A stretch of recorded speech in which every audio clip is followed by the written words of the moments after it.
So this is a question that I have asked about half-life. So before we get to talking about half-life and how to calculate it, we need to discuss what in the world it means. So most of the time you're going to see this as related to nuclear kind of applications. You know, such and such has a long half-life and things. And so what half-life means is it is the time it takes for 50% of the original amount or substance to react or decay. So it's important to note here that two half-lives, so it's written T-half, two half-lives do not make a whole life. It doesn't work that way. So if you start with 100% and then you have one half-life, you have 50% left. This is how I teach it to my intro students. They like it. Then you have a second half-life, you're down to 25%. Half of that, because this is your original starting, then half of that. Then you go another half-life, half of 25, 12.5, and on and on and on. So it's an exponential decay type of situation, usually.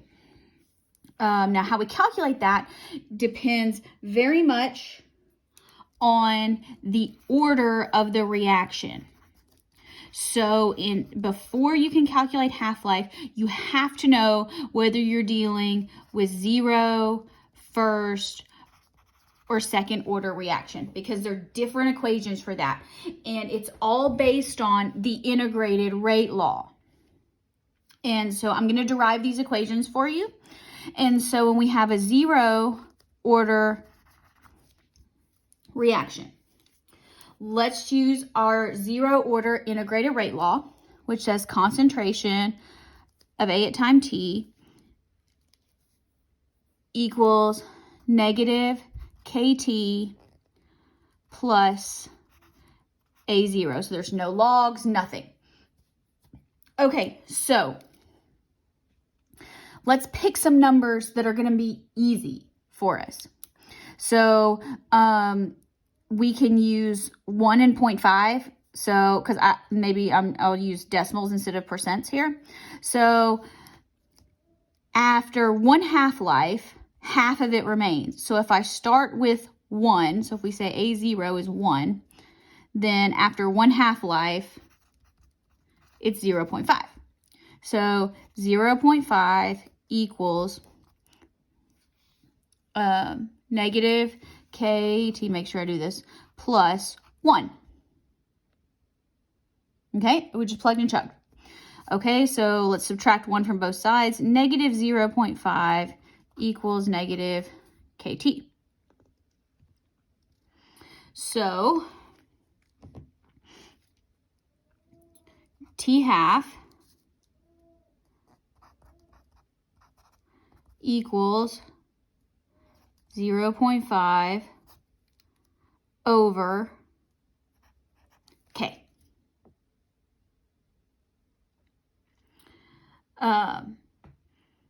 But this depends on our concentration here. So let me kind of derive it again.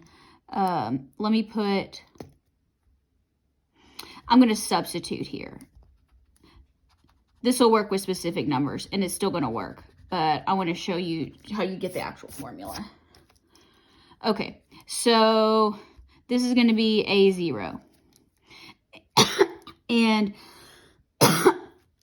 A at time t is going to be 1/2 of A0, which is why I put 1 and 0.5 in there. Okay, so now we're going to subtract A0. So that gives me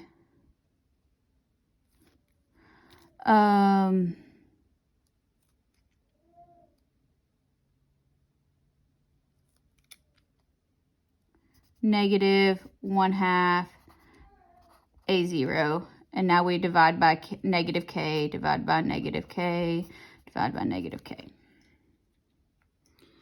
All right, so the negatives cancel out. So T half equals, I'm going to combine this fraction here because the half's in the denominator. So A0, and then we have 2 and K in the bottom. So that's the formula you use if it's a 0 order reaction. If it doesn't tell you that it's a 0 order reaction, know that the units of the rate constant in a first order are molarity per time. That's your clue there. For a first order reaction, which is the most common, I'm going to start with my first order integrated rate law. Natural log of A at time t equals negative KT plus natural log of A0. Now, here, I'll do the same thing, A0, and then after 1 half-life, A sub t is going to be 1/2 of A sub 0. All right, so natural log of A sub t over 2 equals negative KT plus natural log A0. So when you subtract this, when you subtract logarithms, you get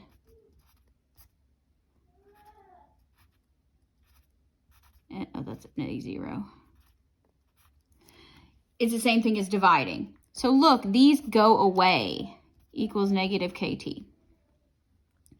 So the actual formula here is negative natural log of 1/2 divided by K, which everyone shortens to 0.693 over K. And the units of a first order rate constant are only inverse time. So there's no concentration. That's what makes these very, very convenient to deal with. So again, if you don't remember the formulas, you can just kind of plug and chug and divide and derive them, because I don't often remember that shortcut. For a second order, see if I can derive this one.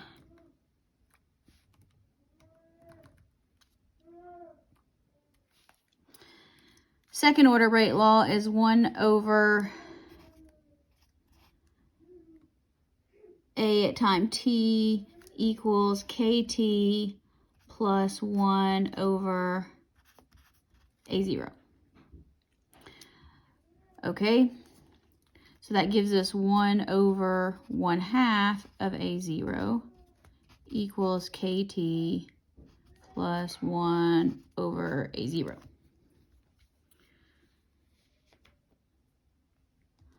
So now we're going to subtract all this.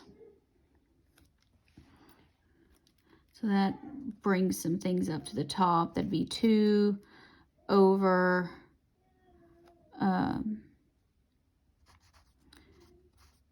A0 minus 1 over